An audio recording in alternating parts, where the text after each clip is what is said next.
from my spare room in Sacramento. This is Paintball Ruined My Life Live with Brad Johnson.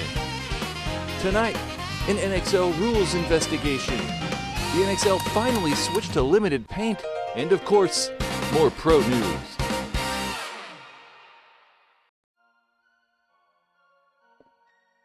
Gentlemen, good evening. We have paintball stuff to talk about. We're going to do a rules investigation. Maybe you could tell by that intro, actually, we're going to talk about a rules investigation. I've been kind of, curious about the NXL and kind of talking about the out of bounds situation. There was a World Cup game where someone went out of bounds. We're going to discuss that. We're going to talk about pro news. We have leverage making news, making moves. We have the ICPL announcing dates and limited paint in the pro division.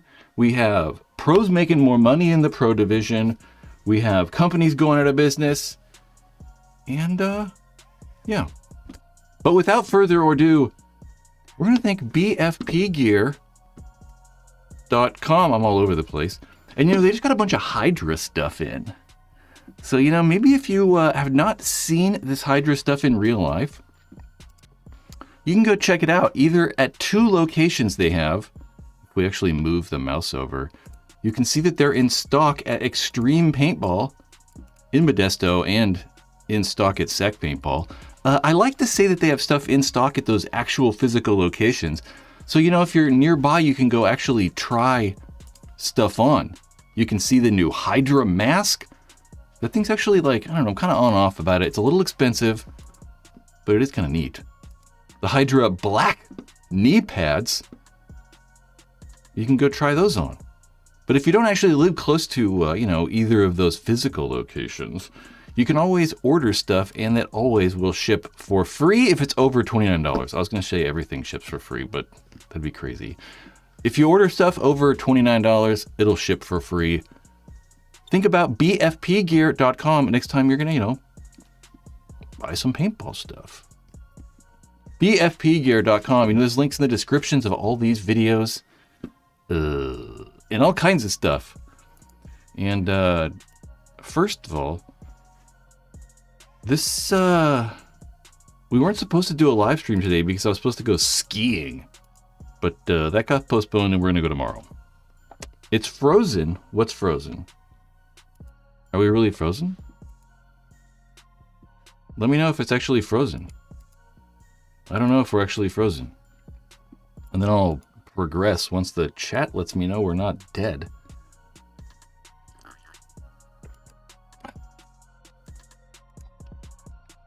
No frozen.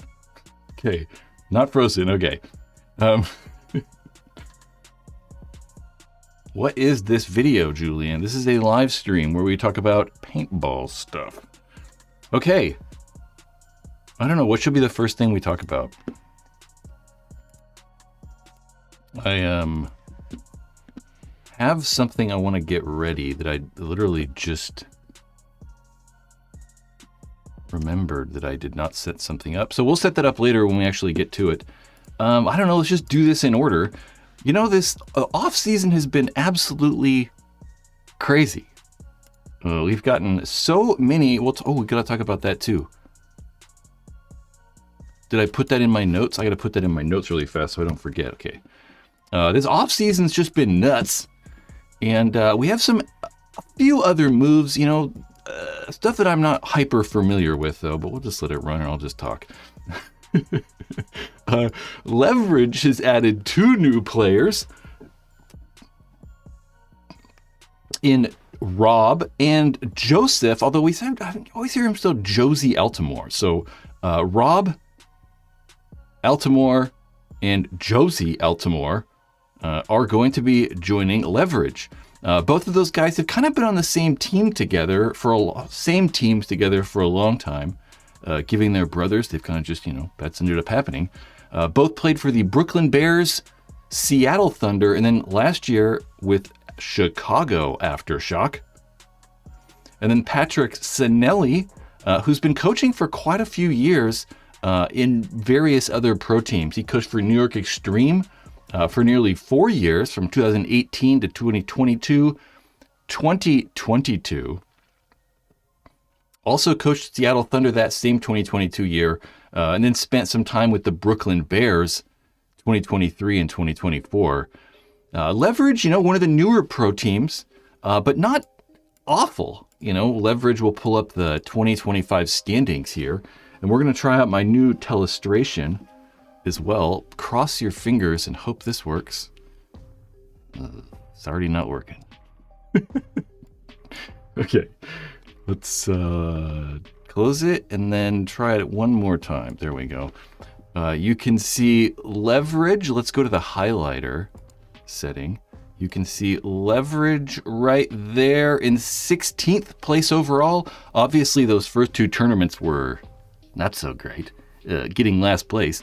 But certainly picking it up and playing a little better, getting that 15th. Obviously, 18th is not so great, but taking 11th place in World Cup's pretty good, especially when we're getting probably higher competition at World Cup by adding those 4 additional European teams like Breakout Spa and Joy Division, the Lucky 15s. I guess Papalotto's not European, but adding those 4 other teams, makes it even more difficult. So I think Leverage, just adding more experience to their roster, because obviously they're that newer team that doesn't have tons of experience. They do have Chris Caputo, who's very good. Ricky Moran and Alfred De Los Santos, also kind of a veteranish, maybe kind of a little more experienced than a lot of the guys on Leverage. So Leverage just adding some new players, probably good for Leverage. We have the ICPL with their 4 dates this year. They're going to go to the Ambush Paintball Park in Moore Park, California, April 10th to the 12th. I'm going to look into going to that. Windy City Classic is going to take place at the historic, legendary Badlands Paintball Field outside of Chicago. The Pittsburgh Open Classic at Urban Assault outside of Pittsburgh, Pennsylvania. And the Classic Cup at OXCC, another fantastic field, in Maryland, October 2nd through the 4th. We can see right there is Classic 10-man, and they're also going to do Classic 5-man. These should all be in the woods, I think. I don't know if Ambush actually has a woods ball field, Ambush Paintball Park. Badlands certainly does. Urban Assault, I assume, do. Yeah, they do, for sure, right? And then OXCC certainly do as well. OXCC used to host NPPL tournaments, I believe. I think the PSP has also been there in the past. I don't really have anything like set up for this, but I don't know why I don't actually have anything set up for this. Well, we got some news last week and a little bit more today, sort of, about the Pro Division. So one thing we've been obviously kind of clamoring about for a very long time, 15 years it seems like, I've wanted limited paint in the Pro Division, and they're finally gonna do it. The NXL Pro, we're gonna shoot 5 pods and a hopper. I don't know. 5 pods and a hopper still seems like a lot, but it's a improvement. The one thing that I don't like about limited paint, or the one thing I don't like about unlimited paint, is it just looks stupid, right? It just looks dumb. And I don't think it improves the game at all. I don't think that you can shoot 9 pods at a bunker and it improve paintball. Ambush has hidden fields up the hill where the speedball fields are. There we go. I've never actually been to Ambush, so I don't really know. I just think of, Southern California, and woods do not come to mind. So yeah, limited paint, I like it. I think that the unlimited stuff just looks dumb. Like us shooting a case of paint at a bunker just looks stupid. It's the dumbest thing ever. I don't think it's fun. I don't really think it's good. So going to limited paint will, I think, improve the quality of the actual games, right? I think that us just watching matches will be better with limited paint. It's been happening in Europe forever, and it's not dramatic, But I do think it is an improvement. I also really think it just looks better. It just doesn't look as stupid. And I don't think like for us, it doesn't really, I don't think affect much. For me, certainly, because I'm not playing pro, but even at that pro level, I don't really think it matters all that much. So I really like going to limited paint. I kind of wish it was like 2 pods in a hopper. I think that would be great. I mean, I'd go for a hopper and a pod, personally. I think that'd be kind of cool. The pros are also this year going to make $15,000 for first place. Certainly not the biggest prize package that the pro division has ever seen, but it's an improvement from only the $8,000 they made last year. So tipping up into that 15 mark is definitely way better. I mean, that means that, most players at least will get $1,000 if they win. But to be able to pay for that increased prize package, they're also going to have to increase the price of entry for the pro division.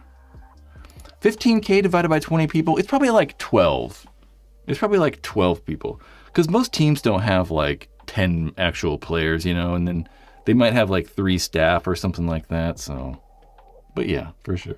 It's better than like $8,000 between 20 people. Yeah. Cole says in the chat, if the NXL does it, the regional leagues will probably follow. I kind of hope so. But it is just the pros at this point, too. It's not the lower divisions. We might see it next year, though.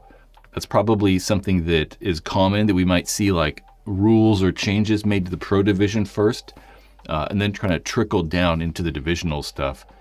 So it's very possible that if it works well in the pro division, if people like that limited paint stuff, that it would trickle down into going into those divisional things.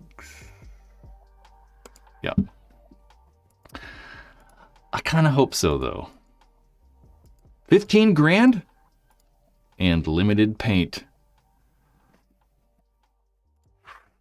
Are they standardized pod sizes? I know, I've kind of thought about that as well. I don't know. Probably not, Probably not, because Eric, I just saw your name and I totally remembered you guys were texting me earlier. Way early this morning, and I just totally forgot. I'll reply. Yeah, standard pod sizes, who knows? Because there are certainly pods that hold more, but, everything's about 140 to 150. So it wouldn't be like a dramatic difference. If companies started coming out with 200 round pods, I could foresee them making an actual rule. Yeah, but who knows? Yeah, Brunkalos or whatever, 5+ hopper will make no discernible difference. That's kind of how I feel. I feel that I just feel it won't look as dumb, But I don't think the gameplay will really change all that much, for sure. For sure. We'll talk about this right now. I am looking for somebody. I'm looking for somebody. We'll just read this. So I'll just talk, I don't know. I'm looking for somebody that can help me find sponsorships for this YouTube channel. That's why I put Hunter in the top. It was going to be Sponsor Hunter, because it's someone that's looking for sponsors and stuff. You can kind of read that stuff in there. So obviously I need someone that's able to email and good at contacting people and, professional over emails. Somebody that would be willing to contact paintball companies and try to get sponsorships for this channel. There's a bunch of different ways we can do it. Obviously, if someone was to do this, we'd talk and, figure out all the different stuff. But I think that an ideal person would probably be someone who maybe worked in sales before, or, I don't know, real estate, or someone that's had experience contacting companies. We can go over all these really. you got to move past the contact us forms, and we got to actually find the people that are responsible for, you know, the actual advertising and stuff, which I can help with, but that'd be something we'd probably have to tackle together. Reaching out to the companies both in and outside of paintball, because, you know, maybe there's some companies that we could contact outside of this that would be interested in sponsoring, that would kind of line up. You know, I think of like energy drink companies or stuff like that. We'd have to handle all the back and forth emails, obviously. So those companies that are emailing us back. Yeah, checking specs means like spec sheets that will, that's an advertising thing. Getting stuff ready to sign. Keeping all the contacts in order so we can kind of like, you know, understand what's happening. You need to make like a database of companies and stuff. And obviously knowing the channel and just how stuff would fit. But I think anyone who's watching this is probably kind of understands. I like this. You're already a fan. This is kind of the same. These two. Why am I'm like trying to illustrate on the screen and it's totally not working. I want it to be like this. Like these two right here are kind of the same thing. You know, you got to have an understanding. That's that organized person. If you were a sales or real estate person, you're probably organized. Then there's that background in sales, account manager stuff. Or you're just hustler, you know, you get stuff done. Like, I don't feel that I don't have sales or account management background. You know what, this is something I could do. I just don't have the time. So we got to try to offload some of this so I can actually make YouTube videos rather than doing all this clerical work. And aren't afraid of getting no's, because definitely, you know, companies are going to turn us down. It hasn't really happened all that often, but it definitely does. This would be money too, so this would be a commission-based thing as well. So if you get sponsors, you get a percentage of the sponsor. That's about how that goes. And it should be worth it. You know, I think that we have enough spots we could put advertisements and sponsor stuff that it would be worth it to, you know, someone who could do it. I don't want to necessarily talk about what you would be paid. I don't know, just because I think it's weird. But it would be worth it. So if you are interested, certainly think about emailing me right there at brad@paintballruinedmylife.com. Yeah, I think it's fairly easy. You know, it's not like a ton of crazy work. It's just like stuff that I don't want to think about. And I want to try to offload some other things as well. So this is one thing that I'm trying to look for. If you like paintball, if you know, whatever, if you're curious, please email me at brad@paintballruinedmylife. Yeah. Chris, you could do it. Yeah.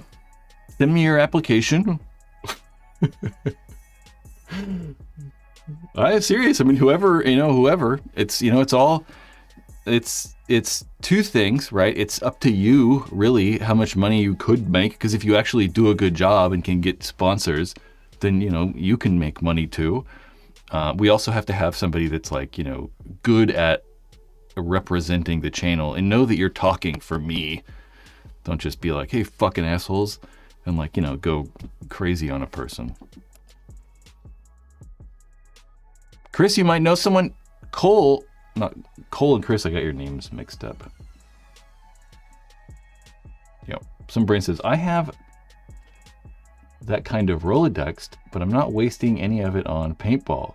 Those entities would be confused with the upside. I don't know. I just need paintball companies, so.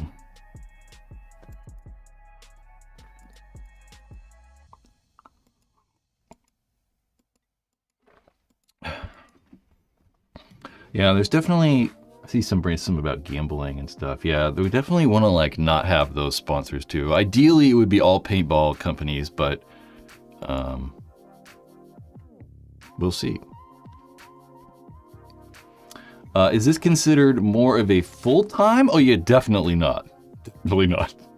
I mean, I think that's why I'm like, it's not a ton of work. That's why I'm like, it's really just answering emails, and you're not going to answer emails full-time, I I mean, it could be full-time, I guess, but I can't imagine. I couldn't imagine you only needed to spend a few hours a week or a handful of hours a week, you know?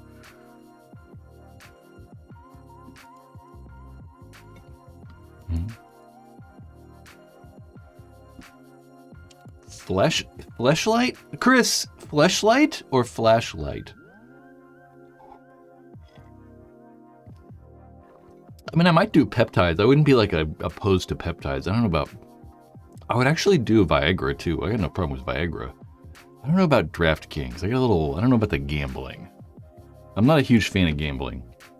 I don't know if gambling's the greatest thing we can be doing. Okay, so we're gonna talk about another thing, but I gotta get it ready really fast because I totally forgot to put something in here. So I'm gonna talk and actually go here really fast. I'm gonna talk.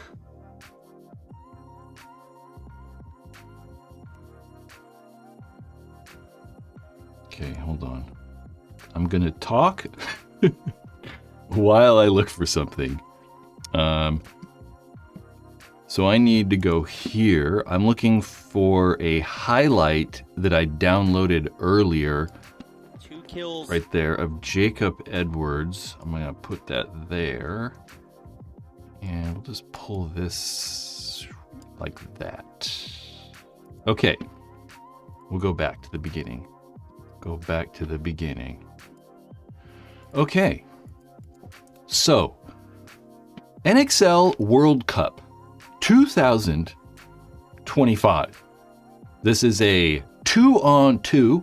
We have Jason Edwards in that top. No, not Jason Edwards in the top. Jason Edwards right there on our screen. I'm fixing something else. Jason Edwards right there on our screen. And then we have Jacob Edwards in the snake corner to his left. This was probably one of the cooler moves of the tournament. And we have Paintball Fit bringing it to a 2-on-2 right there. They shot somebody out of the snake. They have a Paintball Fit guy, I believe, in the snake corner, and then John Chavez over in the Dorito right there. You can see him on the screen. We have Jacob right now running out of the back corner. You can see him right there, able to bunker out right there in the top corner. Bang. Shoot Scott Stewart, maybe? I don't know. And then it is able to stop. Gets that shot in Chavez.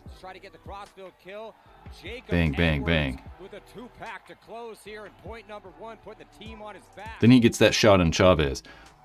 But much of the controversy came right here, where to me, he visibly steps out of bounds. Oh man, I forgot I had to have Photoshop open too. Okay, where he visibly steps out of bounds, right? I mean, there's a foot, his back foot is on the line right there. Bang, out of bounds, out of bounds. So both of those steps right there, to me, are clearly out of bounds. But one of the problems is that the NXL, trying to do something else too right now. The NXL inside their rule book are not very clear about what out of bounds actually means. And I'm gonna get something else really fast because I am not prepared like I thought I was. Every single time we do a live stream, something just does not go as I want. We gotta go here real fast. I thought I saved this and put this up earlier, but I guess I did not. There's so many moving parts of these things. Like, I just lose track of shit sometimes, you know? Okay, we're opening this really quick so I can show something else in a second. Okay. One of the problems, yes, with the NXL rulebook is it really doesn't explain what out of bounds actually is. You know, if this was the NFL, you'd be out of bounds, right? That player would be out of bounds. If you were running down the field with the ball and you touch the line, you're out of bounds. The same thing is true with the NBA, right? You touch the line if you've got the ball and you're out of bounds. In the NBA too, you can't just go out of bounds and stand out of bounds. You have to make like an effort to get back in bounds as quick as you can if you don't have the ball. Same thing with the NFL, the same thing with lacrosse, the same thing with rugby. Baseball is a little weird because there's no out of bounds in baseball. You know, the only thing close to out of bounds you could get with like a foul ball, right? Where the ball touches the line. Something like that. So in baseball, there's no out of bounds. In soccer, it's a little bit different. You know, in soccer, they don't really count your body as being out of bounds, so you can go out of bounds. They just dictate if the ball is like all the way over the line or not. So the ball has to go all the way out, like over the line, to be out of bounds. It's a little bit different. Volleyball, you know, it's also weird. But none of these sports are anything like paintball, right? I mean, you don't have like a ball. There's no like focal point, you know? So in the NBA and the NFL, you can go out of bounds, but not if you have the ball.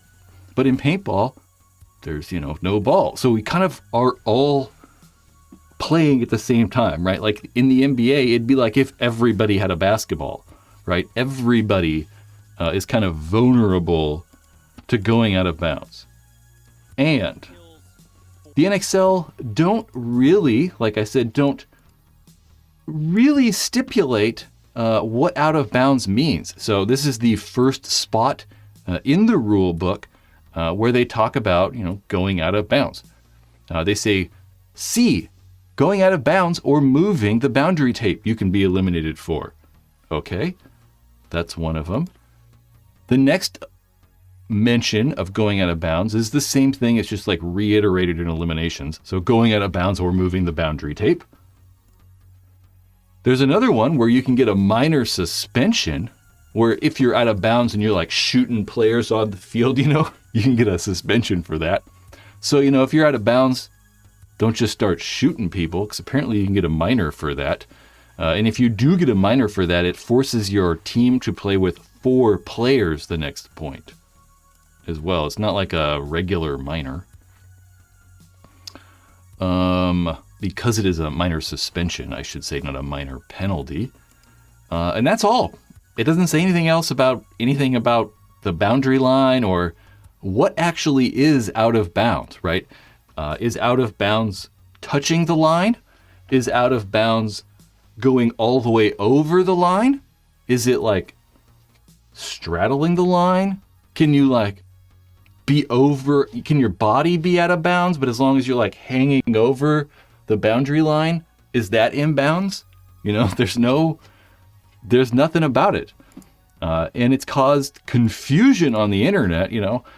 Here's a few comments that people commented on that exact play on my Facebook page, and there's, I think, a YouTube comment on here. But like this guy, he says it's not out of bounds. The rules state out of bounds, yet not clear what is considered out of bounds. Therefore, it's the ref's discretion. Clean player, valid point, and not out of bounds. By the rules, 100% he's right, but it shouldn't be up to the ref's discretion if you're out of bounds, right? That seems crazy. It's like a definitive line. Are you out or not? Like, it shouldn't be up for interpretation if you're over the line or not. It should be like yes or no. It should be a very clear thing. It shouldn't be a ref's discretion whether you're out of bounds. And then this one, no ref is going to call him out, nor should they, unless it was out of bounds by a mile. That's just ridiculous. Because if you're out of bounds, you're out of bounds. You know, imagine in the NFL, if they're like, oh yeah, you know, he wasn't out of bounds by a mile, so he's good. You know, you can run around the out of bounds line all you want. Like, no. His foot is on the boundary line, not outside of it. Therefore, he's good.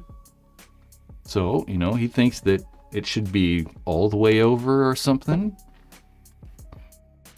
Depends on your definition of out of bounds. The NXL rulebook just states a player is eliminated by going out of bounds or moving the boundary tape. We are most We are most used to the line being out, such as basketball or football. However, there are a lot of sports like baseball, tennis, and soccer where the ball or the player have to be completely outside the boundary. Well, a lot of those sports, there are no out of bounds, right? There's no out of bounds in baseball.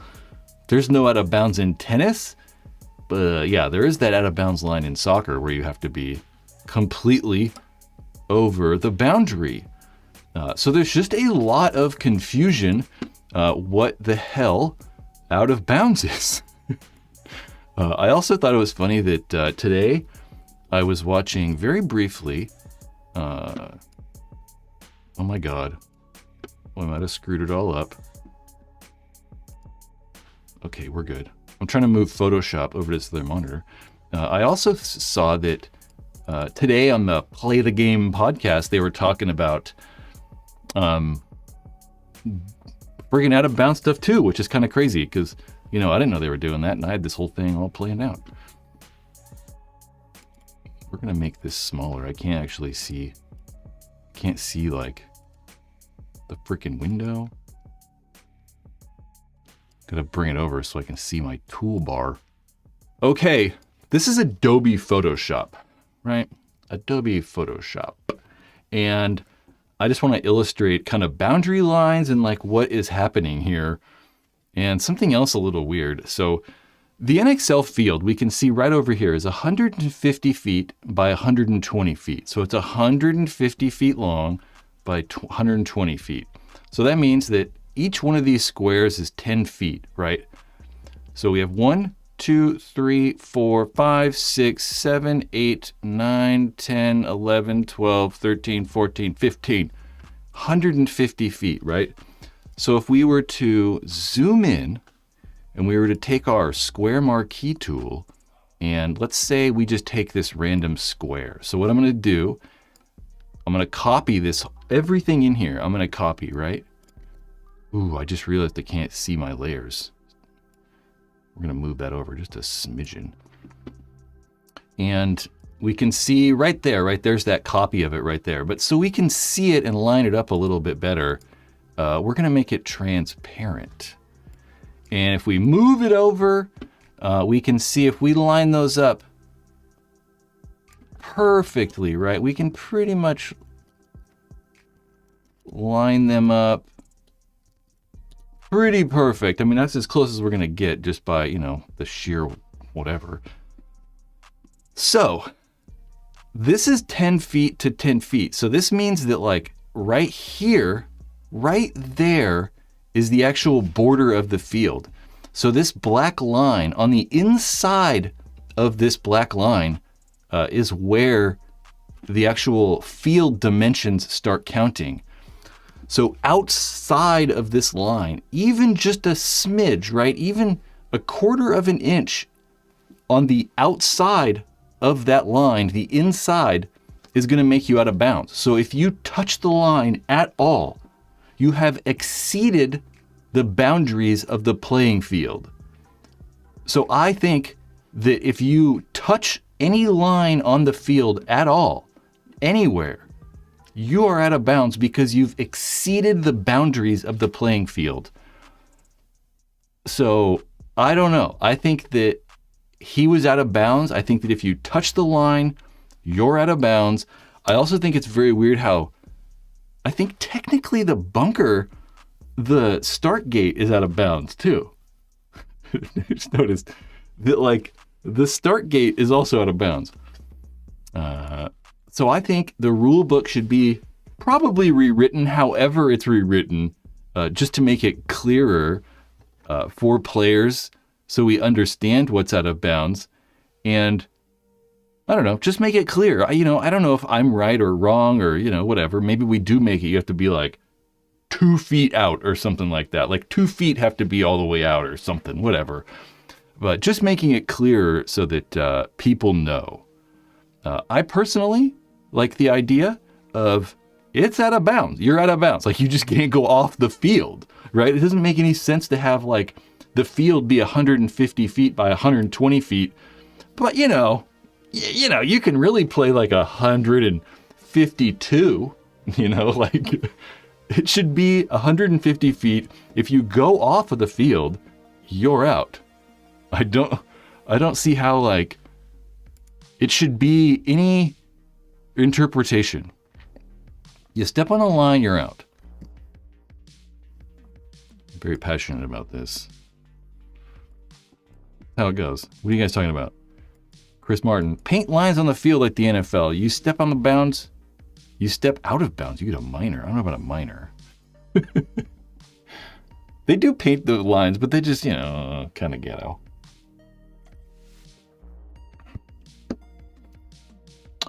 Make it if you pass the home bunker, you're out. Marcelo also made a very good, I was actually going to try to play that PTG thing and talk about it. Marcelo also made a very good point that a lot of players will like dive over the start gate. You're running and you're running at the start gate to hit the buzzer, and you like hit the buzzer, bang, and then you like fly over out of bounds. Like, is that person out of bounds? And like, I say no, because as soon as you hit the buzzer, the game is over. Like, no matter what happens, like, you hit the buzzer, it's over.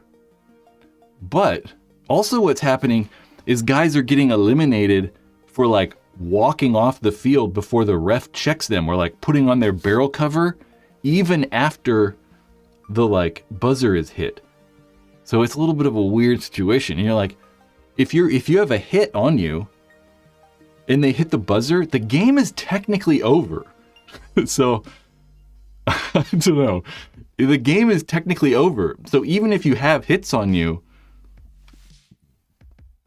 you shouldn't be called for those hits. I don't know. Trozen had repainted the lines right before the finals even. Points over when you hit it. I agree. Well, points over when we hit the buzzer. Yeah.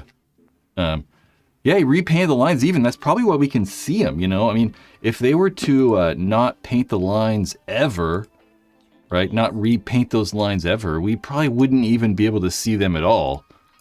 Just because the game is so, like, look at that line. It's actually pretty good. You're probably not going to get, like, much better than that. I mean, that's really good. But again, why have the lines if we're just going to be, like, winging it? I don't know. I just remember watching this live and being like, oh, he's out of bounds. But I'm even okay with, like, I do think it's out of bounds. Like, I think it's out of bounds. But I'm even okay with it if it's not, right? I get it if we're like, oh, we're just trying to have the boundaries there so that we're like, there's a spirit of the game kind of thing, right? Where we just want to try and be kind of in the boundary line, right? And Tom Cole on PTG was saying that, guys that are running really fast, it's difficult for them to stop their momentum, like Jacob right here. But I don't know, don't run out of bounds. I don't know. I think don't run out of bounds. Like, yes, it's hard, but I don't know, It's also hard for NFL players to like catch the ball in bounds. That's why they like do the double toe tap thing and barely stay in bounds, We're not going to make it the field wider just because it's more difficult, or it's gotten difficult for them to catch the ball. I don't know, but I'm okay. I get it if we want to stay in like, just... But I think it needs to be clear. It shouldn't be like a ref discretion. It should be like 2 feet totally out of bounds or something, or it shouldn't be like 1 foot beyond the boundary. It needs to be like a clear, obvious thing that you're out of bounds. Not like, well, he's not that far. I don't know. Just make it clear. Cole, it would be out of bounds in the NFL or the NBA. It would be. If you have the ball, right? Only if you have the ball, though. Yeah. Yeah, they just need to make it more clear, that's all. And this hasn't really ever been a problem, It's like, I don't know, this is the first time I think it's ever, like, really come up. But that's kind of the point, right? If we were to look at... I was reading the NBA rule book earlier, and it's crazy. I'm like, Jesus Christ, it's so complicated. And it's so complicated because they keep having situations come up where they need to rewrite the rules and like make new rules or make them clearer or whatever. And, the same thing might be happening here. We can't compare paintball to other sports. Well, we can. I mean, it's hard, but you've got to try. It is difficult, but yeah.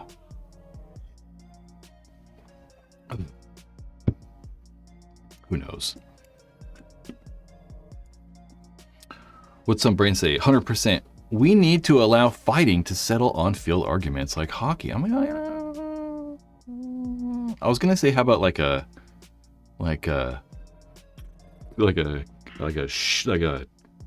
Mexican standoff, but I'm like, God, you get guys standing there forever. You'd be like, because nobody really cares. So,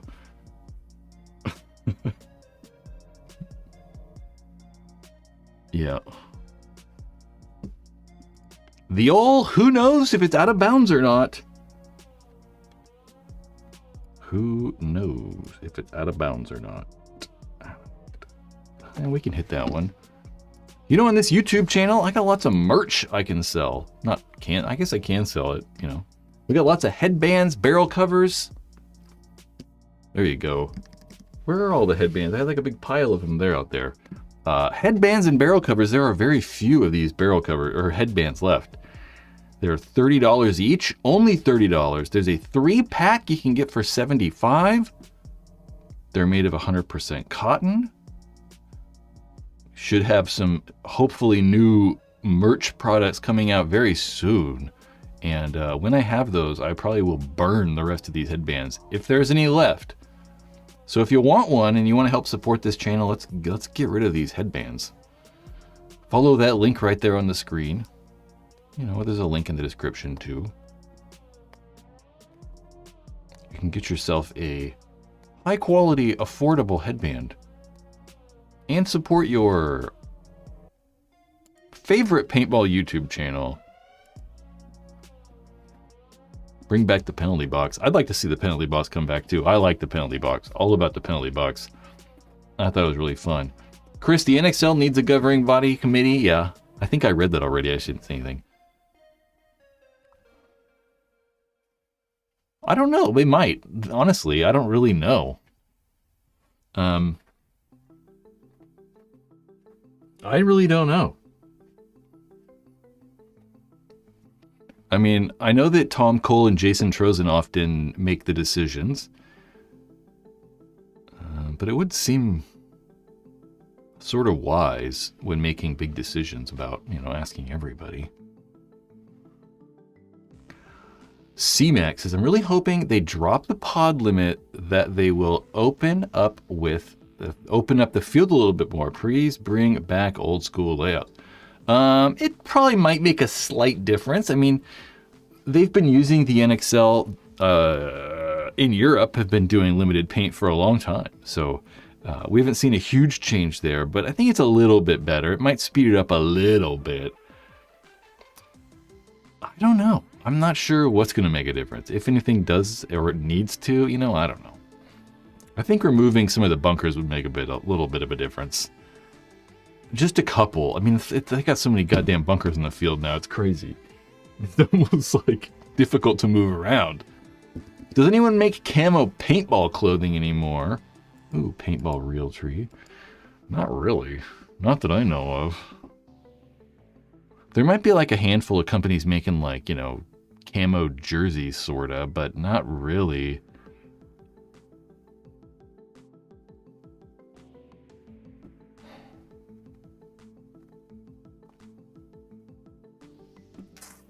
No, that's another problem. That's a whole nother problem. So I'm going to probably do this for channel members here on YouTube. So if you want to see this video, think about becoming a channel member. You can do that by following that link right there. Or, you know, on your phone or wherever you are, there's a join button on the YouTube channel. You know, you get limited access or early access to stuff, I was gonna say limited edition videos, I don't know why. Members only videos, like this video that I will likely make members only. It is going to be the death of the intermediate player. The intermediate paintball player is dead, and we're the ones who buried them. I say the intermediate player is dead. That kind of has to do with that... Ooh, Evil Gerbil, okay. He has camo stuff. He makes a lot of cool stuff.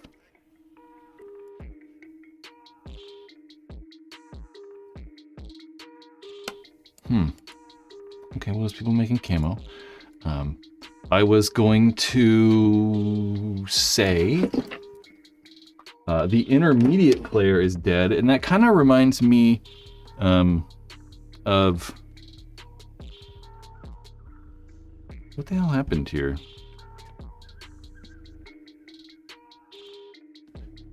We got like stuff turned on. Whoa, whoa. I don't know what the heck happened. It just reminds me that of this video I was thinking about earlier, but Chris, you're an intermediate player, so am I. You know, I would consider myself that kind of in between. You know, I'm not a beginner, but I'm not like a tournament player.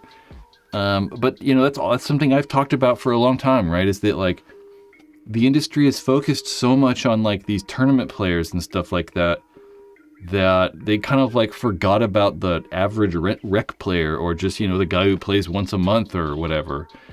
And I think that in doing that, right, focusing so much on these tournament players, the industry has suffered, right? I don't think we have as many players today because of like the like focus on like getting people to go play the NXL and like playing tournaments, you know, like we've like forgotten about that intermediate player in a way. And I think that that's also why you've seen a reduction in these companies making camo. Because at one point there were quite a few of the bigger companies had like lots of different camo, right? You had specific paintball camo pants and jerseys from Empire and Valken, and HK made it. So now none of them do. I think it's because people aren't buying that stuff like they used to, right? The industry has changed a little bit, and that's true for the tournament players as well. The tournament players aren't really buying jerseys and pants and stuff the way they were 10 years ago. It's become a little bit more simple, right? And I think the guys that are would have been buying that camo stuff, they're kind of just, I don't know what the hell they're doing. They're buying just random camo at like the Army Navy surplus or whatever. Because I'm that like intermediate-ish player, you know, I'm not trying to go play tournaments. I'm not a beginner, you know, so it's like, I don't know. I would definitely consider myself an intermediate player as well, Finish says. Play all types of paintball a few times a month, but never play any tournaments. That's pretty much what I mean by like intermediate. You know, maybe you even play a tournament every once in a while, but you're not like at the field just playing tournament paintball, like airball every single weekend and getting ready for a tournament. You know, it's like, I'm not that guy. And most of the people that I play paintball with play like every weekend, and they're not really those people either. The biggest problem I've had since I came back is that it's very hard to get a group to play some airball. You used to be able to do pickups, like pickup games, in those fields with whoever was there. I don't know of your specific field, but that's, again, something else I've talked about for a long time. So, like, for example, here in Northern California, right, there's quite a few tournament fields I can go to. If I want to drive an hour, there's like, we'll move it up to an hour and a half. There's probably like, I don't know, 8 different fields or 7 different fields I could go to that have like airball. So quite a bit, right? Maybe like 6 that are good, right? That have like a teams at them and stuff. And the problem isn't the number of people at those fields, right? For me anyway, the problem is that they're all on teams now, and the style of play and this like organization has just become so different. 15 years ago, there were all those tournament players on the airball field, but and we might have all had teams, but we weren't like specifically practicing for something in the future, right? You know, maybe there was a tournament in a couple months we were practicing for something, but now I think with the addition of all the leagues everywhere, like the addition of the WCPPL, there's the USXPL, there's the MVPS, there's the MSXL, there's the Ontario Speedball League or something. You know, there's all these different leagues, and there's all these regional leagues too, right? Like there's even more local leagues that are local to like a city. And having all those leagues, there's a tournament every like 2 months or whatever, has caused a lot of the teams to just always be practicing, right? We're always just practicing with ourselves. So it's very difficult for like outside people to come in because, you know, sure, there's 50 people on the airball field, but, you know, they're all on teams. There's like, you know, 4 teams out here practicing.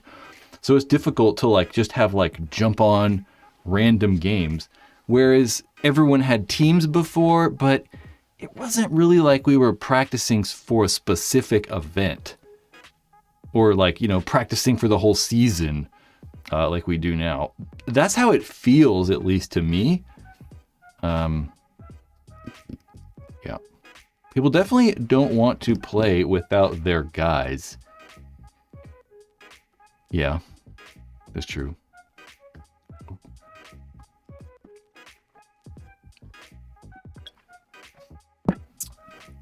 CMAC. I think having blind layouts for tournaments could help the throw together type play for sure. I think teams get too focused on learning the layout together, causing FOMO if they don't do that. For sure. For sure. I know I kind of like blind layouts and I kind of don't at the same time. So I'm always like kind of conflicted with blind layouts. I do like it though, because I like the idea of, I don't know, it's more of what the essence of paintball to me.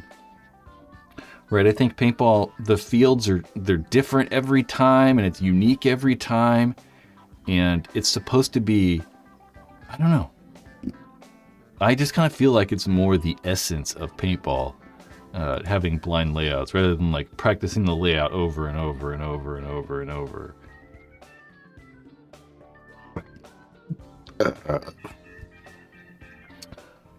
Because yeah, there's lots of teams that'll just like, you know, practice a bunch before the tournament and they kind of just play the layouts, you know. Chris Raymond. Random draw teams can also be fun alternative to the usual events. I've never done one of those.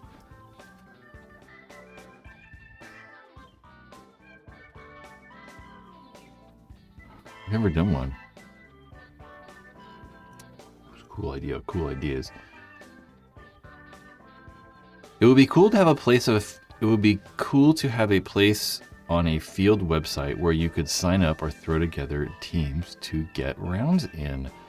For sure. What I really like is, you know, at the gym when I go play basketball, which has been a long time, but I used to go play basketball at the gym like every other day.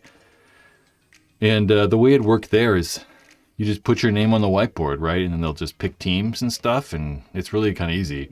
So most fields could probably just institute some sort of whiteboard system where you just have a referee, you know.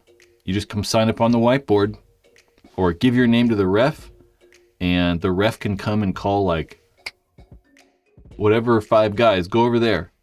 And then he'll just call a random other 5 next time, go over there. So you could do it. It just requires, you know, the referees and the fields to actually like put in some effort. So, Chris Martin, speaking of layouts, anyone have any of those 3D printed paintball mini map boards? I haven't seen those specific ones, but we did back in the day. I've seen them, not those like brand ones, but they used to have them. We used to have some back in the day. Zach in Grass Valley, yo yo. Hello from the valley. Yeah, it's not super hard to like implement the whiteboard. It really is not that difficult. At Capital Edge, they did it for a little bit here locally, but it wasn't even the referee. It was like Marvin Gerber, who plays for DMG. Marvin did it all, and it's like, it shouldn't be Marvin doing it, you know? Like, I don't know. Like, it should be some employee or something. Yep. We're gonna do another blast for my not that. We're gonna do another blast for this.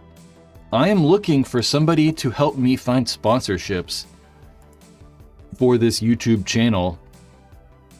You can kind of see what I'm looking for right there. I need someone that can cold email companies and try to find sponsors. I have like a list of sponsors and pricing and all that stuff. So we have all that information. I just need someone to do it for me. You can do it and get a commission. So it would be commission based. So, you know, you get a sponsor and you get a portion of the commission. I think it's worth it for somebody to try and do. I just want to try and offload some of this bullshit that I have to do all the time. I mean, half of this YouTube channel, I mean, not even half, like, yeah, half of the work that I do on this YouTube channel is nonsense, you know, answering emails and packing orders and just nonsense. Not nonsense, it's just like stuff that I, you know, if I had more time, I could do better and make better videos and just spend more time on actually videos. So I'm looking for someone to help me hunt down sponsors. If you're interested, just send me an email. We can talk if you want more information or, you know, whatever. There's an email right there, brad@paintballruinedmylife.com. I'm going to be looking for somebody else too, probably. Once maybe I figure that out.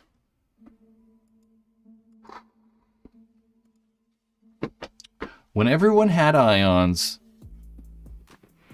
it got hard to tell who has played a bunch and who just got their stuff. Yeah, that's true. Verbal. Yep, we need a beer league paintball. Go play one match on Saturday and play a season and then have the playoffs. The problem is I can't figure out how to make it profitable for a field. Yeah, we've talked about that before. Kind of like make it like softball. You know, like softball teams or whatever.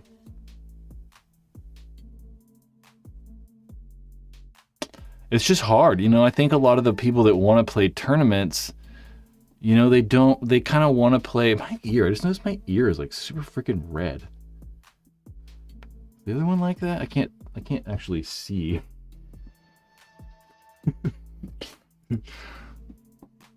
Yeah. Yeah, we've thought about it.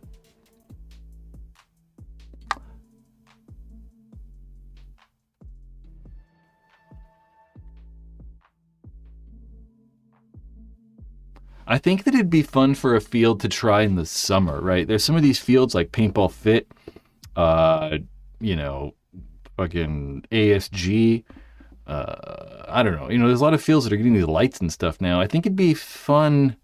It'd be interesting to try to do a 3-month league in the summer that games only were on Friday or Saturday nights. Right, you have like 10 teams or I don't know however many teams. And you have like games only on Friday nights or Saturday nights. Because that's when I think the allures and draws of like softball, like all the like, you know, co-ed softball, all the like, you know, softball stuff is that, I mean, obviously softball, baseball, it's fairly easy. You know, you don't have to like get all fucking crazy athletic, you know, so you can kind of just stand around.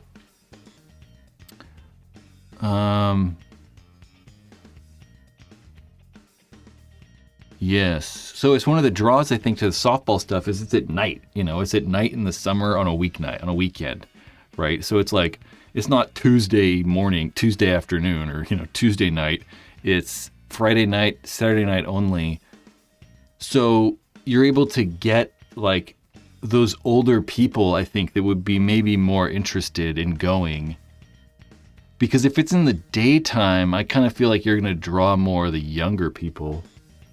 And what I want is like, 30 to 35 to 55 or 65 or, I don't know, whatever.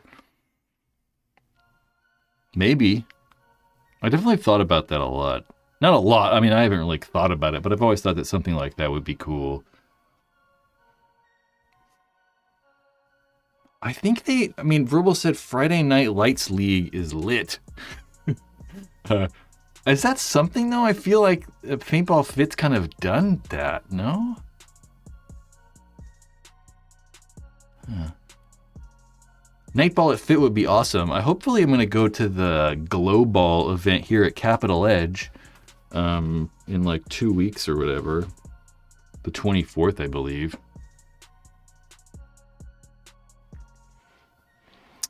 Yeah, I don't know. Tournament leagues. I'm definitely like, I don't know, I'm definitely really involved with paintball, and sometimes don't like it, like I'm like, God damn, I'm like so on and off about paintball. I mean, not really that on and off, I like it. It's not like that bad, but it's like all I ever do. And sometimes I just don't, I'm like, what are we doing and where are we going and what the hell's the point of this shit? And I really think the last couple years, I've been, what's the right word? Interested? Excited? Might not excited? I don't know. Maybe something underexcited. What's like a little below excited? Just that like stuff seems to be happening, not, I don't know, say not, but stuff just seems to be happening, the NXL and the PSP was like the same thing forever. The NXL came and it did feel a little bit different. And the past couple years, Sacramento River, Chris, I really want to do it. Yeah, but the past couple years, like, I don't know, it just seems like Tom Cole has really been trying. Like, not that he didn't try before, but I just feel like stuff's happening. Right? I feel like the tournaments are getting better. The webcast is always, I think, getting better. Just because the guys there always really try to make it better. And I feel like the webcast is getting better. They hired both of those like UFC guys. The ESPN thing was cool. They're trying 3-man, and now we're gonna go inside the Tampa Bay Bucks stadium for the tournament.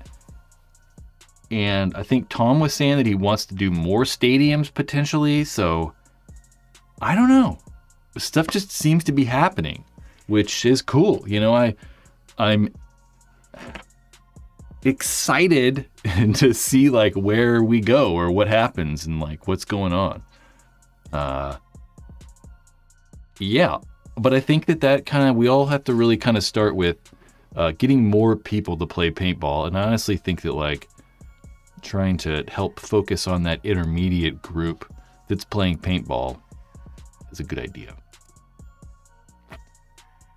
Yeah.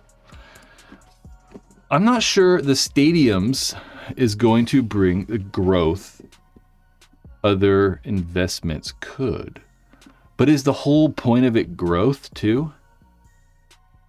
I just kind of think it's interesting. I mean, who knows what it's going to look like? It could look wacky because obviously an NFL stadium's fucking huge. So like just the playing surface is huge, like the paintball field is so much smaller that it just might look kind of weird.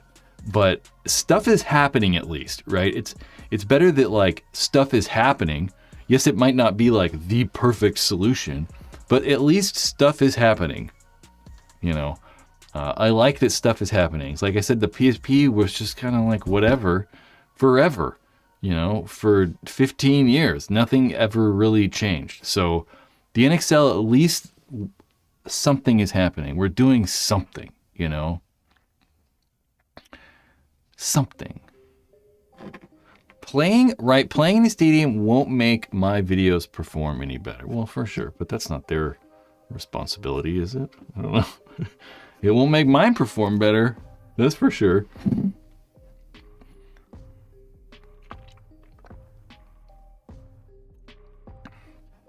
I really don't know. I mean, everyone seems to be against it, but I don't know. I mean, I really don't know. We're going to have to see what it looks like. So I do know I really am interested to see what it looks like, because they're supposed to play on Thursday night.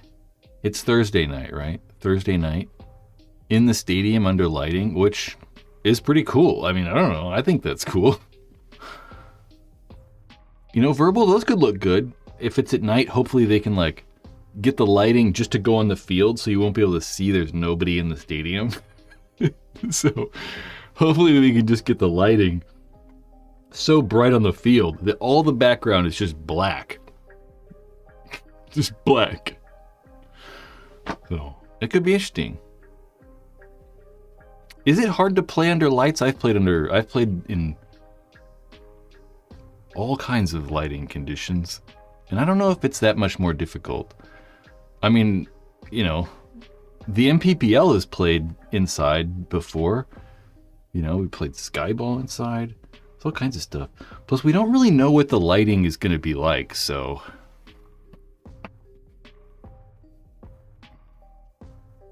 Yeah, it's a little bit harder to see. I don't know. I don't think it's that much big of a difference. Although I can't really see paint in the air anyway, so. Dude, I've played in barns with like fucking wacky fluorescent tube lighting, you know? I played in all kinds of crazy places. I imagine the NFL stadium lighting's gonna be not too bad. And like every time I look at like the paintball fit lighting or whatever, it's just so even. It's just so evenly lit that I do wonder what that's like, because obviously having the sun with like a big backlight, it kind of helps like the paint show up in the air. I don't know. I'm curious. It could look cool. It could look weird. Yeah.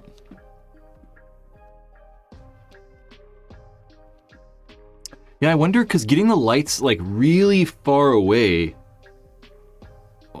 is going to help with like making the shadows sharper and harsher, right? So it might help a little bit.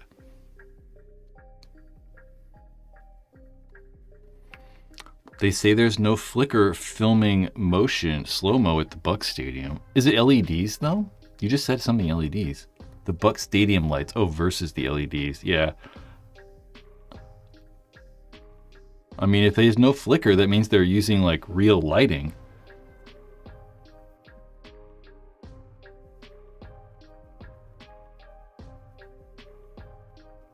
Reading your comments like super fast.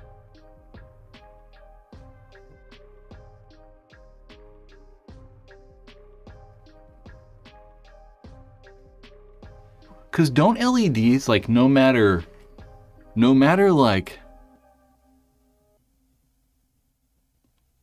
I don't actually know how that works. I'm like, because don't LEDs are like constantly turning on and off, really. Like that LED right there is constantly turning on and off. I don't know. I mean, they could be like tungsten bulbs, but probably not.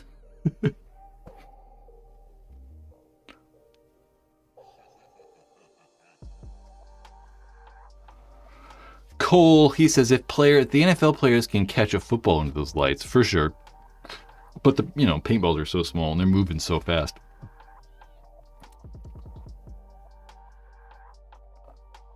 Huh.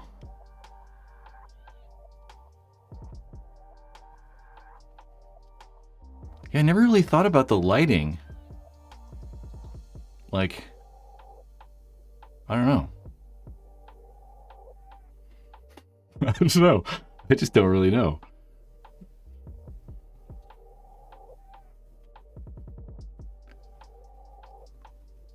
Dude, I've played in so many shitty lighting conditions, you know? So many shitty lighting conditions.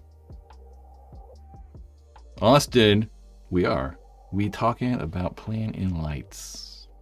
Yeah, talking about how it would be to play in the Bucks Stadium. It's been so long since I've played under lights that I can't even like, you know, I can't even tell you. It's been like 15 years since I've played at night, so.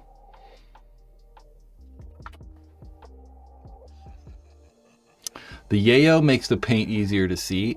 Does it though? Does it say yayo or yeah no? Yeah no? I don't know what that is.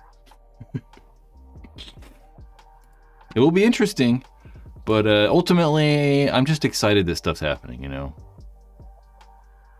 Stuff is actually happening. And we are not just... You know, the new Mac OS, I don't know. Like, why are these rounded corners different sizes on different apps? I am not a fan of that. Like, you know, okay. I like the yayo, though. Fine. I guess the new yayo is Adderall, right?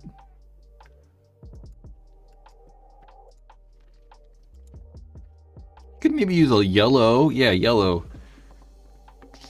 I wonder, yellow, I wonder if it works. How is the NXL doing money-wise? I got no idea. No idea. I would assume that the NXL break even. That's what I would assume. And I'm okay with that. Well, I don't really care. You know? I mean, I would like them to make money just so it's like it's more incentive for them to stay doing it, you know, and stay in business.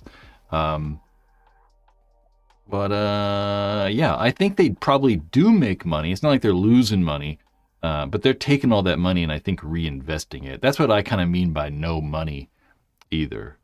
So I'm sure that there could be taking money out, but they're just getting it and spending it.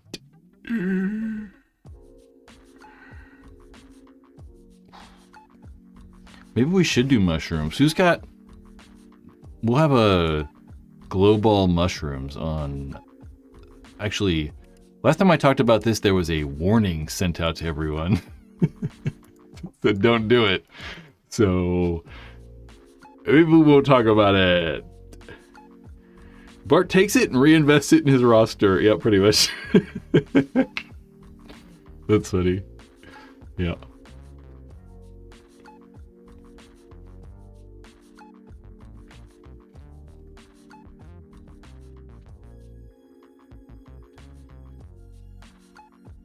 Man, I don't know. I've never played paintball on mushrooms before. I don't know if I could do it at night playing glow ball too. Never played glow ball before. Yeah, glow ball's gonna be interesting. I kind of like want to go, but kind of like don't want to go. I don't know. We'll see. It's just gonna be cold. You know, there's no weather. Obviously, it's like too far away to say the weather right now, but... well, I don't know. It's like 45 degrees outside or something right now, which isn't like... well, that's probably not 40. It's probably like 50 outside, but it's 54. So it's not that cold, but, you know, I don't know. I'm a pussy and I don't want to deal with a cold-ass weather. Who wants to do that? Pew pew, Mike! I didn't reply to your email.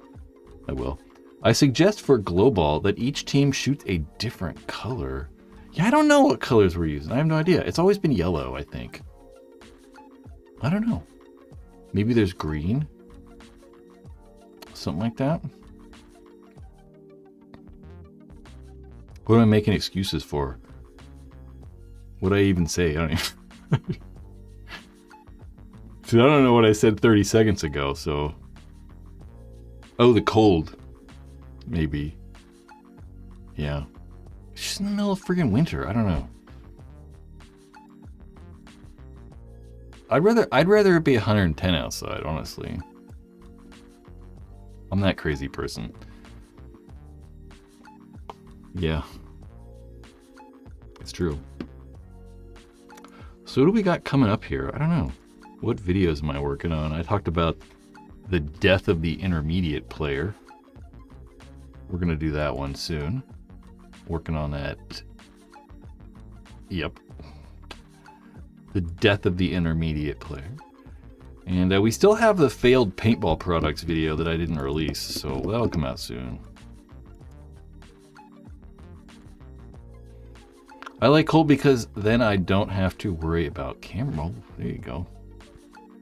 Dang, you have camera overheating problems still? I mean, I guess if they're in direct sunlight, huh? I've had that problem for sure. I mean, we've all had even phones overheat in, you know, sunlight. For sure. I mean, the camera above me right here won't even record 4K for longer than like 30 minutes or whatever. It just turns itself off. Hot or not, it just is like, nope. Boop. Sheesh. Man. I guess it probably is direct sunlight, huh? I just think about like recording limits or like overheating in like normal environments. Do we still have that problem? I don't know. I mean, some cameras probably do, huh? I mean, this is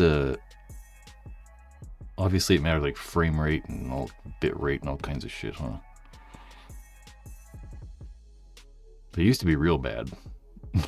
I mean, I think like let's see.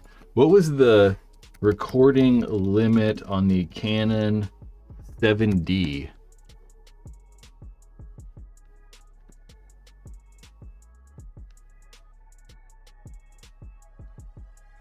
I don't know.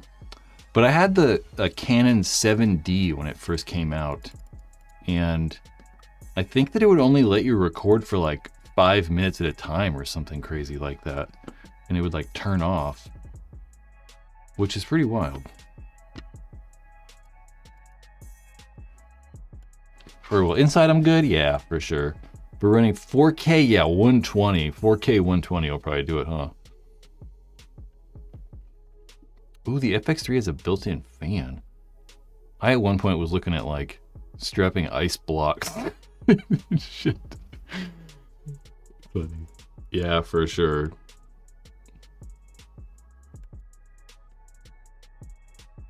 Hot. I don't mind the heat though. I'm weird. I don't know about Texas hot though. Texas hot's a different thing. I don't like the humidity. I'm a California hot person.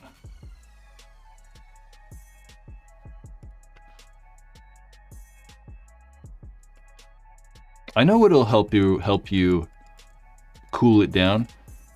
Don't record in 4K. There's probably no reason to.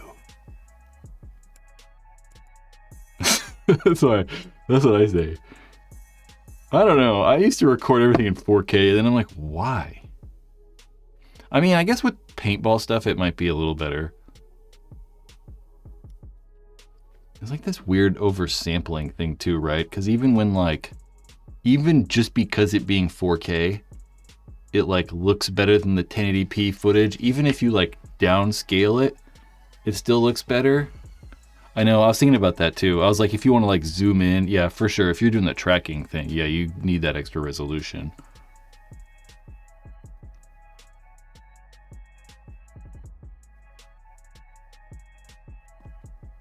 Yeah, if 4K, it is good though, especially on these phones and stuff, because most of the, like verbal, I assume, you know, most of people are seeing stuff on phones.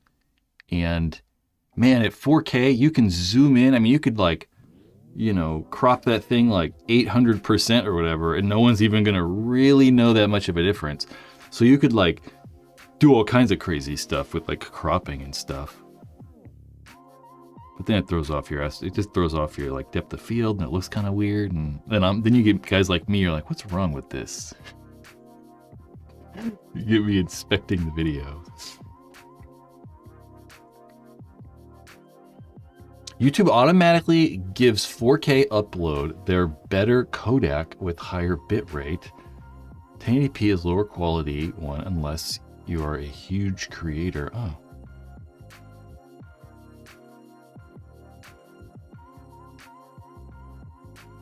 Yeah, I did two things really. It's like a lot of my like earlier videos, it was like so many reviews and stuff, and having some of that stuff in high resolution is pretty cool because there's so much B-roll and stuff like that. Like the higher resolution, you're just gonna like, it's just gonna look a little better, right?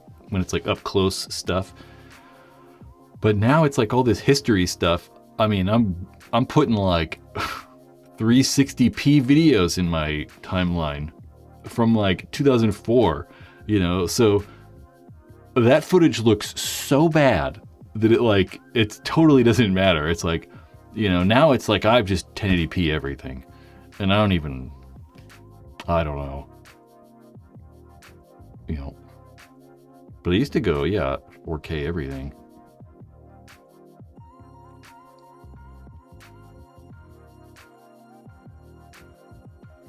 What are we talking about? You'd be more nimble.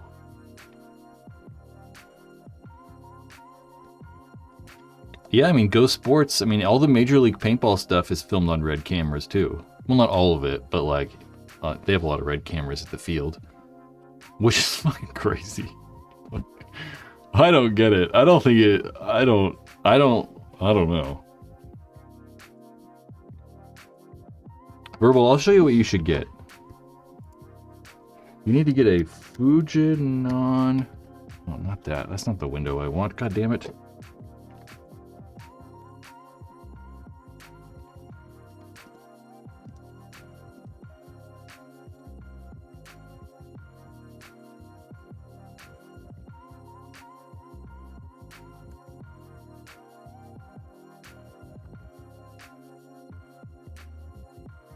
I'm looking for something.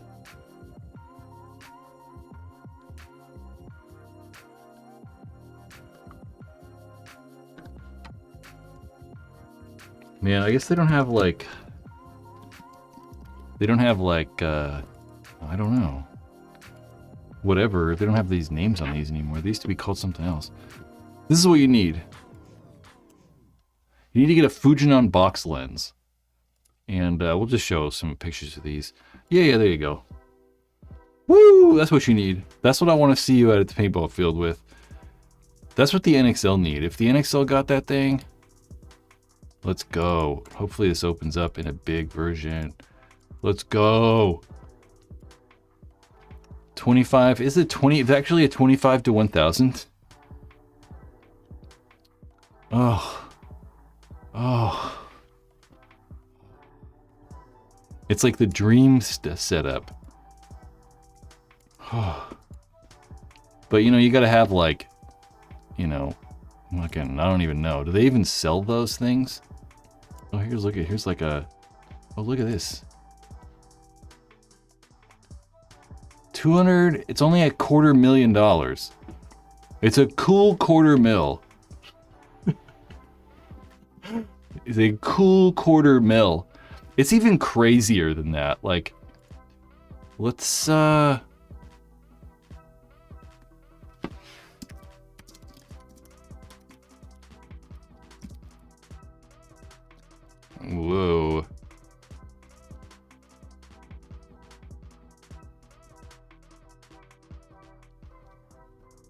Man, I don't know. I'm probably not gonna be able to find, I'm trying to find like the video real quick to show like actually how crazy these lenses are. Just to see if we can, there we go. Look at this. So these are the lenses that you're seeing like, you know, NBA or the NFL filmed with and stuff like that. Just look at this. Is this even far? This one doesn't even look that far. Yeah, that wasn't even that far.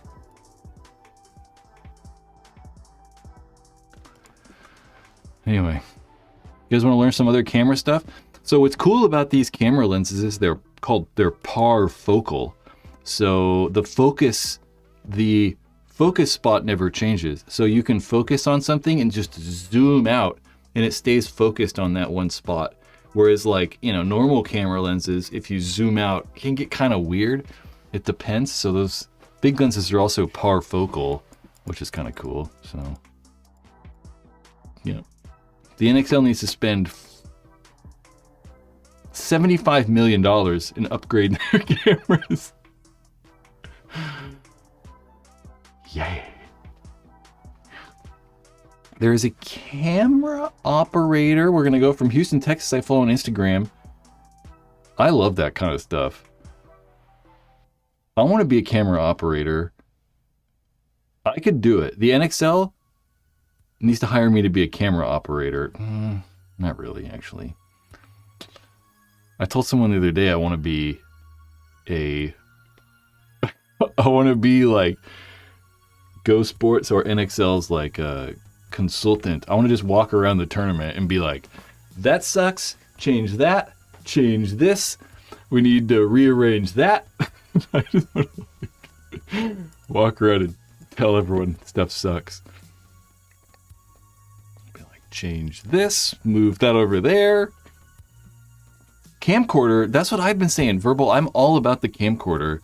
All about it. The Sony PXW whatever. It's a 24 to 480 equivalent.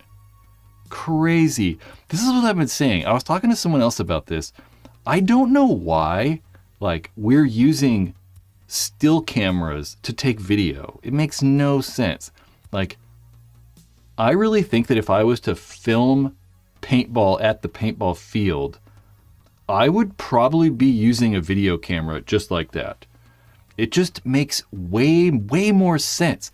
Like, the ergonomics are better, the zoom is better, like, everything is better because it's a video camera. Like, it's actually designed for taking video. It's like the FX3, it's really a still camera, you know, it's not a video camera. You know, it takes camera lenses and like, it's a camera. It's not a video camera. It's a still camera. So, I don't know, a couple years ago, it just dawned on me. I'm like, why? But I don't have a use for them really. So, I mean, this works perfectly fine for me. It's like, you know, all the skate videos and like all these other things that people do, they all use video cameras. like a camcorder. It just makes no sense. I don't know. I've looked into cameras like that and I'm like, yeah, I don't know. There's a bunch of really, really cheap ones on Amazon. Like, we can watch the intro to this video again. And the intro to the live stream, the new title card, was all filmed with like an $80 video camera. Yeah, cameras, video cameras, I'm all about it. It's just so easy to pick it up and start filming. You're like, oh, turn it on, boop, and you're good. You're good, it's focused, and you're recording, and everything's good. You don't have to, like, turn it on, and, like, you know, with these DSLR, like, mirrorless cameras, there's just so much nonsense you gotta think about, right? Where you just, like, just turn it on. Will Ball for Soup, I've not even actually seen him anything he's recorded. I'm all about normal cameras. So, like, let's go. I don't know exactly which camera we filmed with, but if we go to, like, thought that would go to Amazon. If we type, like, shitty video cam, whatever, video camera, like, this camera right here that's $52 is what we filmed the intro to the live stream on.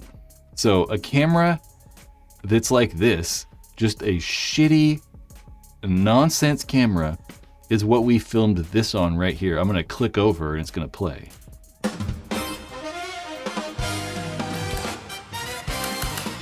From my spare room in Sacramento, this is Paintball Ruined My Life Live with Brad Johnson. Tonight, an NXL rules investigation. The NXL finally switched to limited paint, and of course, more pro news.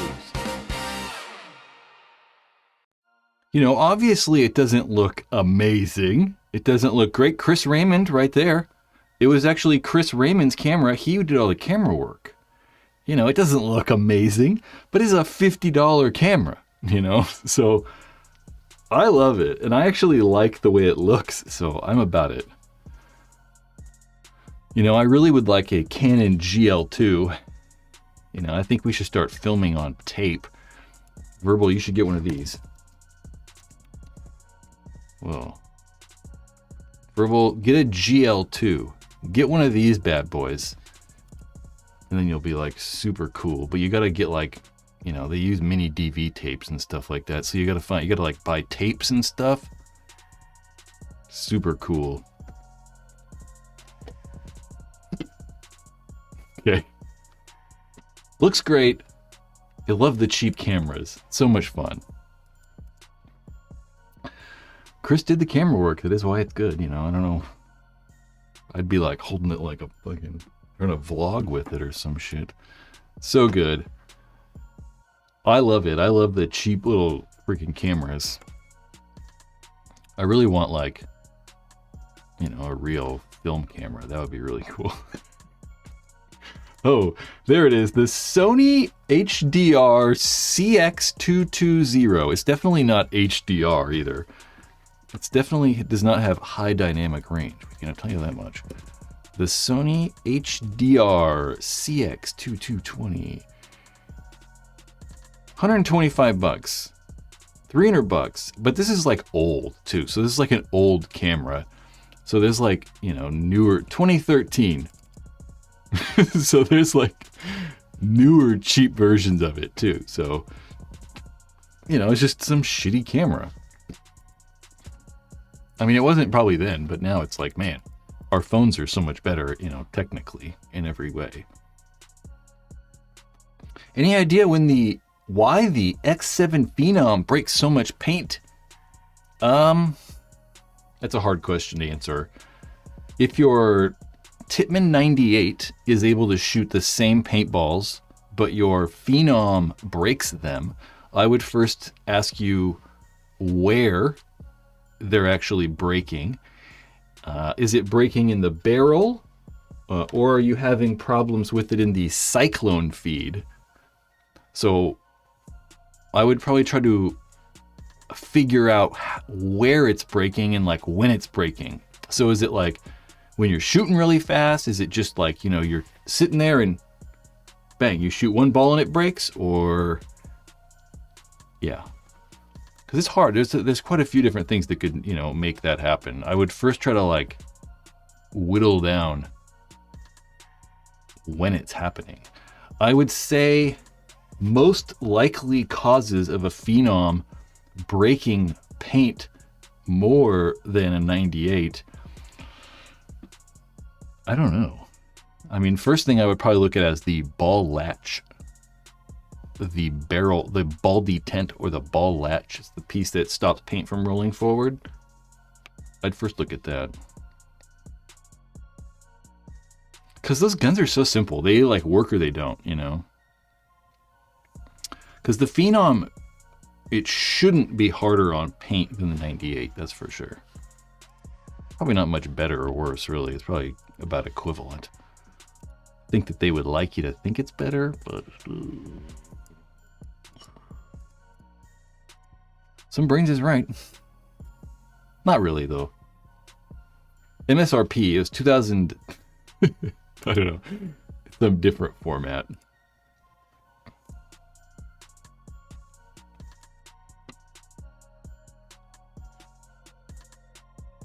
I don't know. We didn't go skiing today like I was supposed to. We're going on Wednesday. We were supposed to go skiing today. And I was not supposed to do the live stream today, but here we are. Because I was going to go skiing. Sierra at Tahoe. Didn't work out. I got a fart. Just a little one.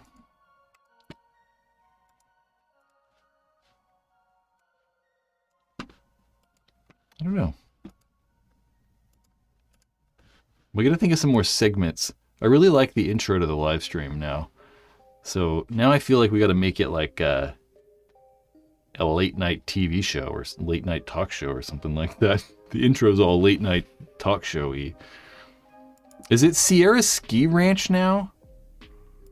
I thought they changed the name of it. That's why I was like, I don't know if Sierra thought it was right. Is $1,750 too much for an 05 excessive ego? I actually don't know. I am not sure.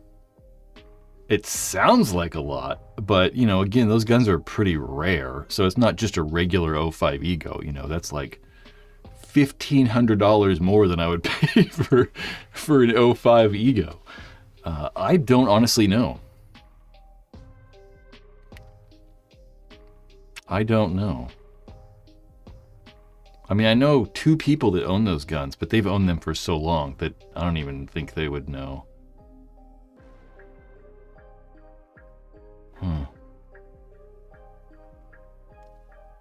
Old camcorders at garage sales.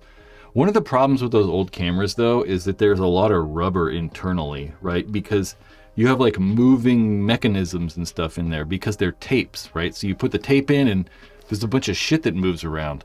So one of the problems is there's so many moving parts in those old cameras that they're bad. So a lot of them are bad. A lot of them just don't work because the rubber pieces have deteriorated or weird things have gone wrong. So you have to like buy a bunch of stuff, and like some of those cameras were really popular. The ones that are really good have become really popular again. So even the replacement parts have gotten like crazy expensive. That's really the reason I probably don't have like an actual taped video camera. It's just because I don't want to deal with like the pieces and like things going bad. Because it's definitely a thing. I have 2 film still cameras because they don't really have parts that go bad. Proprietary charging's an pain in the ass. There's just a lot of like, I don't know, little weird things that make it hard. Other than Tipman. What about other than Tipman?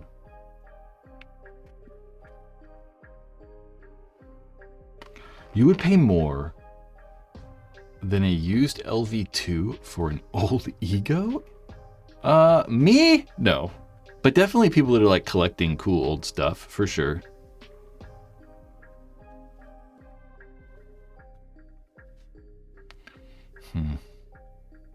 Wait, what did you say? Dude, can you camcord this right now?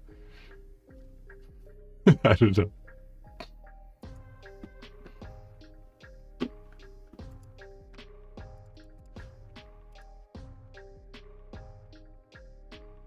NXL. What's on my list? Let's see if anything else I can talk about. I don't think so. I think I've run out of randomness.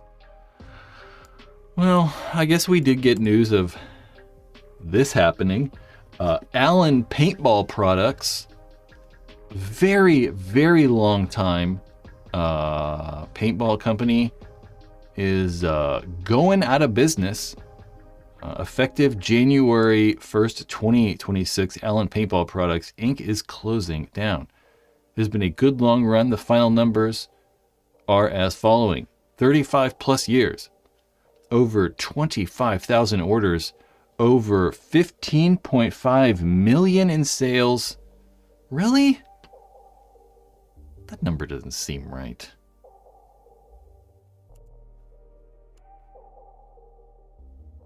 I don't know, maybe.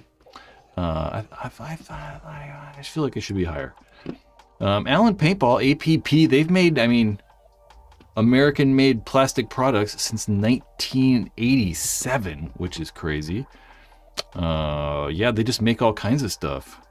They made lots of paintball products for a long time.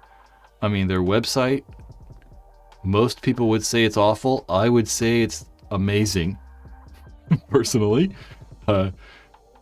Look at it, it's so great. But yeah, they're going away. Lots of stuff, though. Closeout stuff. Some images aren't working. I think maybe their most popular thing is I think about these hoppers when I think of them. I think of hoppers. I think of like hoppers that look like that or like this. The APP hoppers. Oh, I remember this too. The little like barrel thing.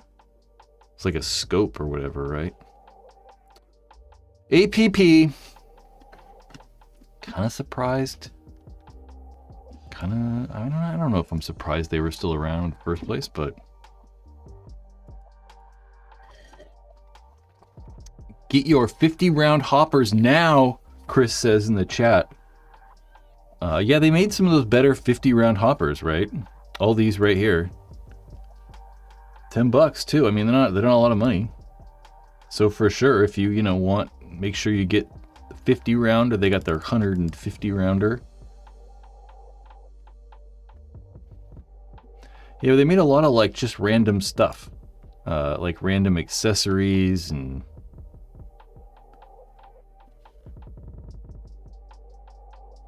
miscellaneous stuff, armbands. Some reverse drop fours, it looks like. Okay. A dog bone, whatever that is. I don't even know what that is. Is a dog bone. Yeah, so get your 50 run hoppers while you can. Or you can buy Allen Paintball too. I noticed that they said that it was for sale. If we go back out to the beginning. Business for sale, so I don't know.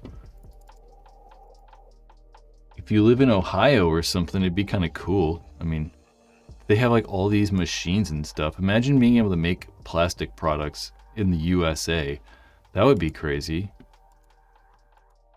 Huh. Very expensive though, obviously, unfortunately, to make stuff here.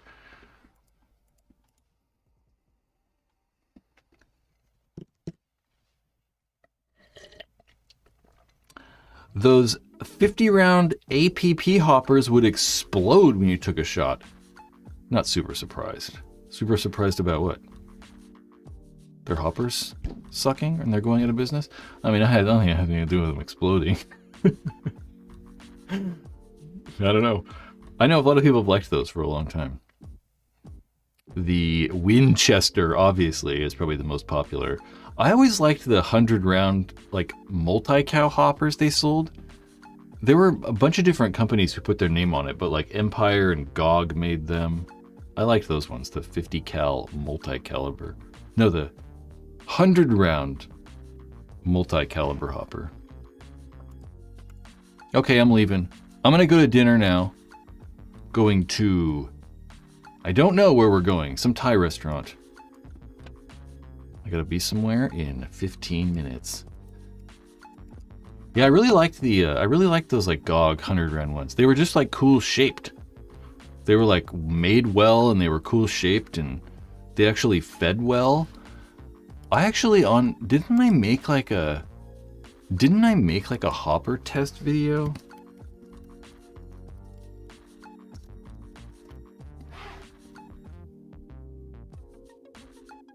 I swear to God I did like, yeah, I did do that. Look at how skinny I am. I'm like fat now. It's crazy. Fucking crazy. So I probably weigh like 85 pounds in this video. No, I probably weigh... Ooh, let's watch Arnold for some reason. Let's see, we watch it in 4K, see? Wow, I got rid of that hat too. I sold that hat a long time ago. Or did I sell it? I don't know. What I'm really kind of curious about, this was like the best gravity fed hopper at the time. There's that GOG one. I think it ended up being,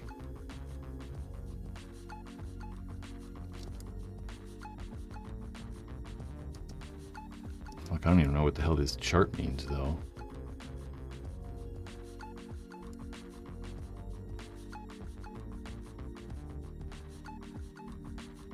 I don't even know. I don't know what those charts mean. We'd have to like watch the video. The Empire Basic Hopper got a good score. The Primo got an 11. I don't know. You guys can go back and watch that if you want. I really don't want to hear myself talk, so that's why we're not watching that. In Search of an Original Die-in Vision.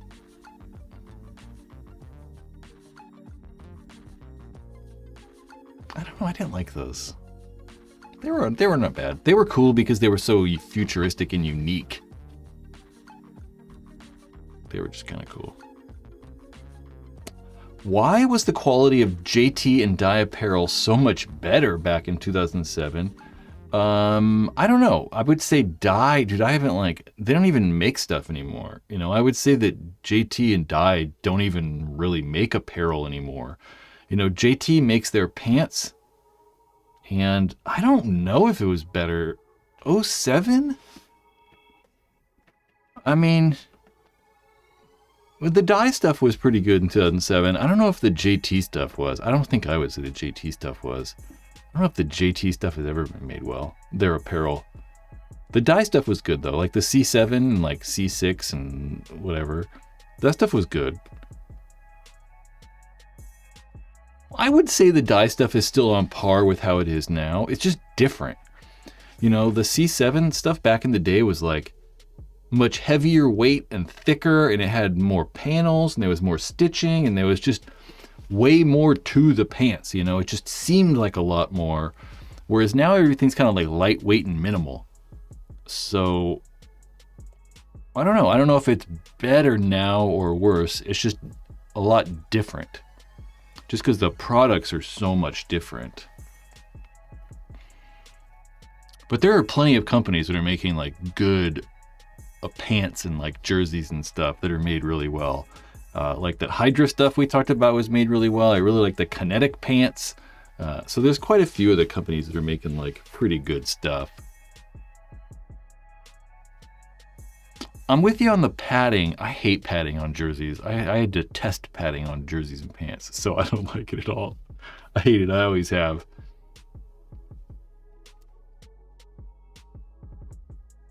I don't know.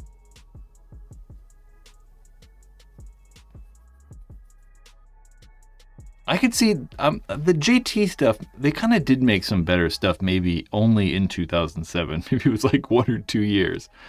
Because I'm kind of thinking of a pair of pants that are pretty good I had that were like olive from JT. I don't know.